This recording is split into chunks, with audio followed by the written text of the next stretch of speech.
Joseph Terzo. Ryan Hilario, now Tabi. Getting past Comia. Ball tap in transition. Terzo has Coronel to beat. And lost it again. 21st turnover by Davao. Soriano floats it up. No good. Davao in transition. Arboleda bumped into a wall. Coronel, the guilty party there. It just really hasn't been a good night para kay Joseph Terzo sa laro na to.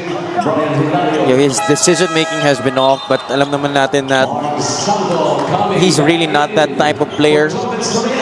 But of course, these kinds of games has only proved to us na may mga gabi talaga that will prove that, players are only human. Yeah. 8 points for Harold Arboleda though. Joseph Terzo is 0 of 6 from the field. 3 turnovers. Itong free throw na ito hatid sa atin ng Extreme Appliances, ang subok at kumpletong appliance brand ng Pilipinas. Arboleda, 4 of 5 at the line, 9 points. Boy, 21 turnovers leading to 24 turnover points in favor of the Voyagers. Steal again. Davao though picking up their defense. Comia behind the back. Agovina scores plus a foul. What a sequence. The Davao Occidental Tigers keep on coming. Assist of the game brought to you by 1xBet, the title sponsor of the MPBL. Your choice, your victory. Feel more game with 1xBet. Paulit-ulit tiningnan ni Jeff Comia yung kanyang likod. He was looking at his rear to try and check if there was gonna be a trailer, and that, I think, definitely fooled the defender in front of him, making that very difficult pass. What a pretty delivery to Keith Agovida, who converts on the three-point play. 8 na lang ang lamang from a high of 21 points. 4 and 10 left here in the fourth. Chavez maneuvering, wiggling through traffic. Another stop by Davao. Shot clock violation against Pasay. Defense now tightening up para sa Tigers here in the fourth quarter. Dan Sara comes in for J.R. Chavez. Coach Marlon Martin wants more stability in the backcourt. Plus 12 here in the fourth for the Tigers. Escobedo turns the corner, switching hands, but can't finish. Just a tad bit short on that layup attempt. 3 and 36. Sara. Sanko, top of the key, gets it to AJ Coronel. Bonifacio, jumper, no good. Arboleda the rebound.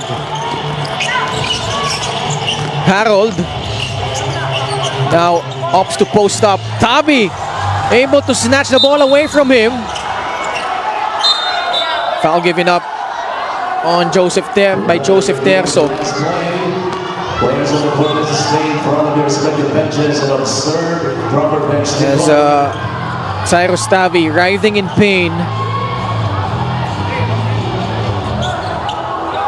3 minutes and 11 seconds left here in the fourth quarter. This is a big call. Could potentially shift the momentum here.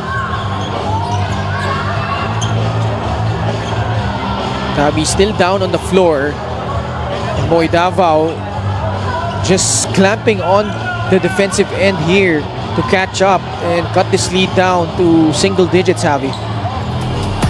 Let's see this play one more time. Yeah.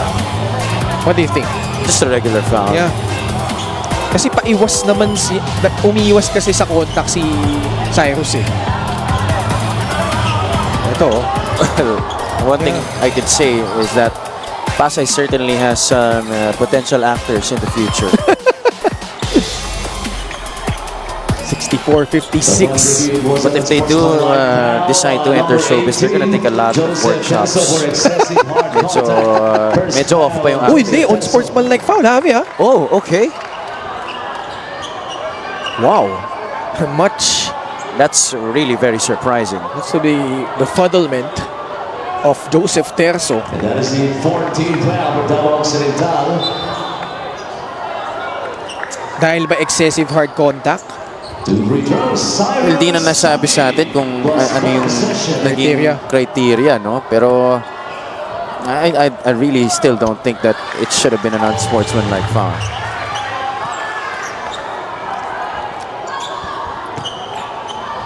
Tama. Criteria 2. Excessive hard contact. Confirmed by Jojo Belnas. 2 free throws. Converted by Cyrus Tabi. 14 seconds to shoot. Tabi with 15 points, 8 assists, 4 steals. Pasay retains possession. Sa poste, Bonifacio. Kick out, Sara. Tabi for free. Yes! Actually a long two. Long two-pointer for Cyrus Tabi. 17 points.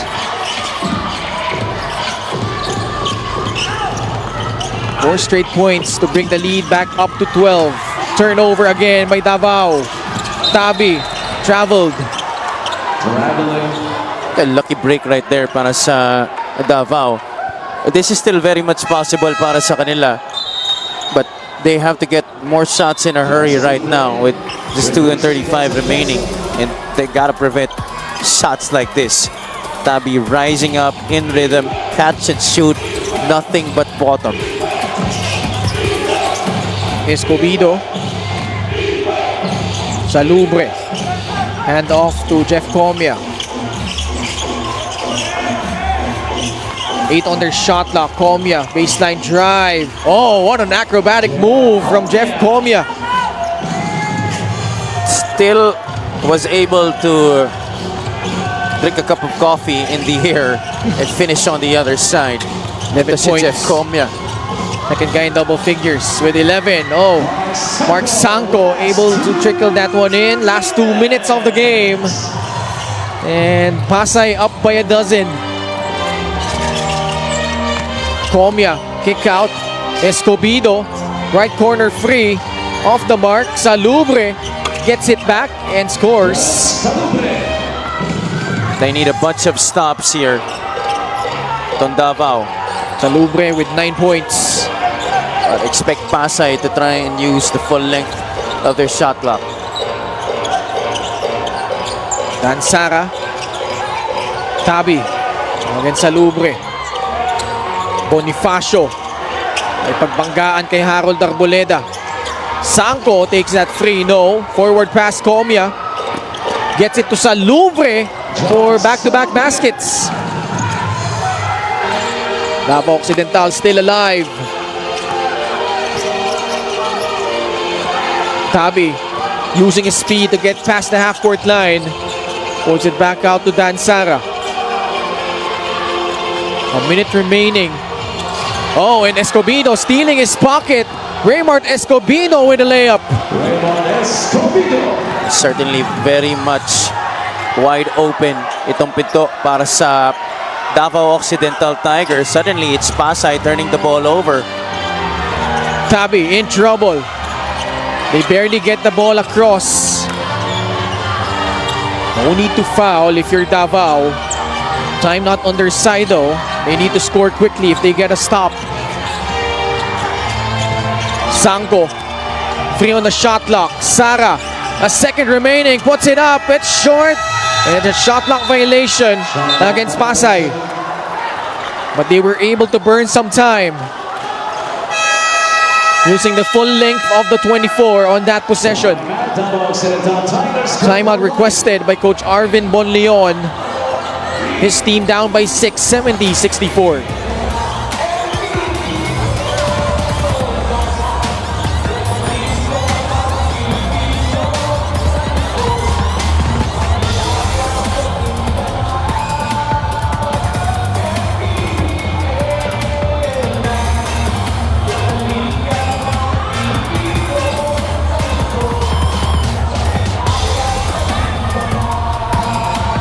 Special deal from OneXBet. Scan the QR code and claim your special offer.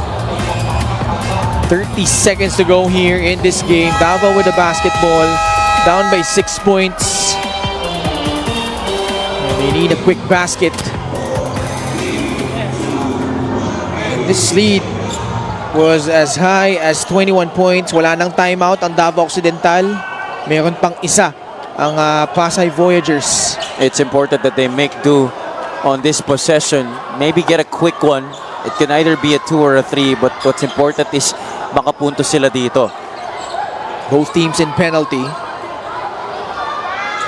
Jeff Comia, Raymart Escobedo, Keith Agovida, Harold Arboleda, and Janshor Salubre, the 5 on the floor for Davao, going up against the unit of Tabi, Salenga, Sanco, Coronel, and Bonifacio. Escobedo gets past his defender. Salubre puts it on the deck. Dangerous pass. Arboleda back to Salubre for free. Short. Escobedo gets it back. 16 seconds remaining. Salubre tries one more time. Wala pa din. Had 2 looks but couldn't convert. I think he had an open shot the first time he got that basketball. Yung unang pasa, no? And that was more in rhythm compared to that 2 shots that he actually took. Yeah. That pass that he opted to drive baseline. Bonifacio, chance to ice it here. Good on the first. Must feel good for Pasay after 2 heartbreaking losses at home. In a place in the start where they seemingly were unbeatable, but lost for the first time against San Juan, then bounced back nicely against Cebu, and then those defeats nga against Pampanga and Bataan. But here, they had to fight off this resurgent Davao Occidental Tiger squad, but in the end, despite missing their top gun, Lawrence Victoria, they improved to 6-3 at home. You saw those losses against San Juan and Pampanga. Then that big win early in the season against Ilagan Isabela. But tonight,